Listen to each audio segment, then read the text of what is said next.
How to change Netflix password. So if you want to change Netflix password, then what you need to do is you just need to simply go with your Netflix on your browser. Go with www.netflix.com and you can go with sign in, which is on the top right. And from here, you need to enter your email address at first.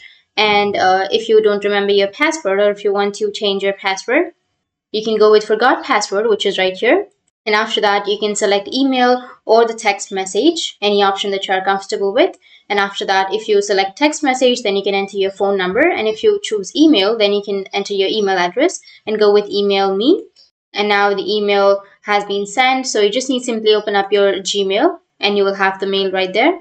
So go with the mail, which says reset your password. Now click on reset. And from here, you can add a new password. So enter your new password and then re-enter your new password and go with save, and your password will be changed. That's how you can change your password on Netflix. And if you have any questions, feel free to comment below. Thanks for watching.